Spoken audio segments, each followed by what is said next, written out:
Welcome back, sleepers of Arrakis, as it is another week for the Deep Desert Reset, and we have a lot to cover today because it looks like Funcom is throwing it all out there for us with a lot of blueprints as well as a more spread out deep desert for us to be entertained by and come home with all those mats we need to become successful as being sleepers in this deserty planet.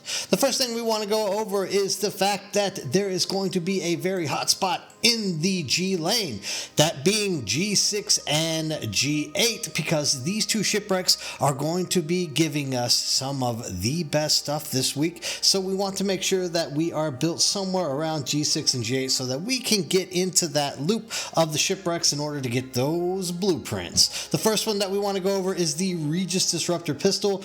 Of course, everyone knows those Disruptor Pistols are fabulous for taking down people's shields and stunning them for a split second. So if you do not have this Regis Disruptor Pistol, you want to make sure that you are jumping in there and trying to grab this as soon as possible before it starts becoming a hot item for people to jump in there and take away from you. The second thing is going to be in G6, and that large shipwreck you are going to be able to this week, if you farm it enough, grab the entire set of the Forge. That's right, the Forge chest piece, boots, gloves, helmet, and pants are all going to be found in the G6 shipwreck right there on the far west side of it. As you can see on the map, there is going to be a need to jump out there and get this done as many times as possible because we do not know when the Forge set is going to be coming back in. Of course, everyone knows the Forge set is good for light armor users, usually people who are trying to swing swords around and kill people out in the desert, because this has heat protection included into it. Therefore, you are taking less damage or less need for drinking water while you have these Forge set on. So make sure that if you are an open world PvP fighter that you are trying to get the Forge chest piece, because we don't know when it's going to come back. Next, and the final piece that I would say is of any big importance, it's going to be that Regis triple shot repeating rifle. Oh my God, this is a big one.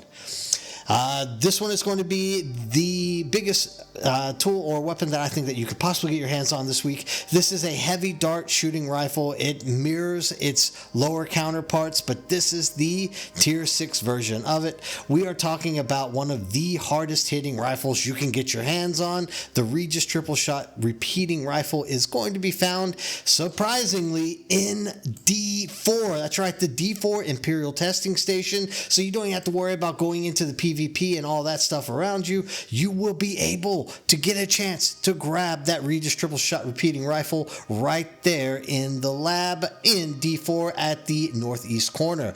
Please keep an eye on that and try to grind that with your friends as much as you possibly can. There's one little side note that I can throw in there, which is the Wayfinder Helm. The Wayfinder Helm is one of these specialty helms that help you scan stuff, or your scanning range gets bigger as you are using it. So it's not like something you would actually use for combat or anything along those lines, but if you are the type of person who has the explorer's nature in your blood, the Wayfinder Helm is definitely something that you could probably find yourself wearing and putting on and, scanning the desert with. Everything else is just the average stuff that comes out with IX core leggings, the Reaper, filter extractors, and of course, there's going to be always a hummingbird wing module out there somewhere. So these are things that you can find. However, the key ingredients for this week's successful grinding for blueprints are those which have been mentioned. Now, moving on to the map.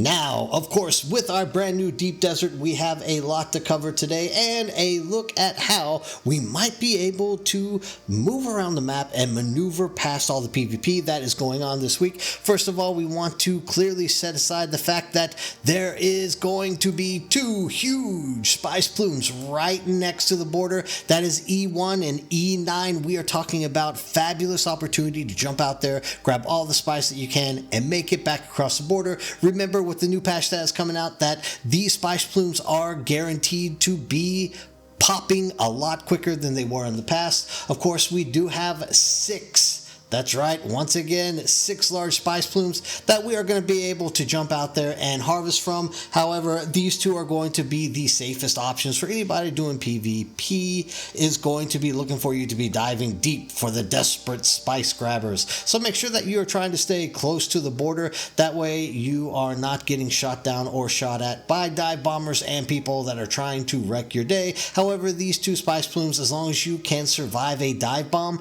pretty much will assure that you will be able to make it back across the border safely and soundly without ever trying to get hurt. Now, keeping that in mind, we have to take a look at the possibility of the hottest place on the map for this week, and I'm going to go ahead and throw it out whether you want to say it or not. The hottest places that you are going to find is right here in this sector of the map. And the reason that I'm thinking that is because not only with the crash ships on G8 and G6, these are going to be the 2 hottest spots for people to be grinding this week, because we have those 2 high-end armor pieces and sets that you can jump out there and grab. So there's going to be a lot of PvP competition to get those 2. So bring your friends, beat everyone up, and get as many blueprints as you possibly can. But keeping that in mind, you also have 3 large spice plumes that are coming out there. So I believe that the PvPers are going to be more or less floating around this area, trying to control these 2 stations, and of course trying to hit up the spice fields as they can.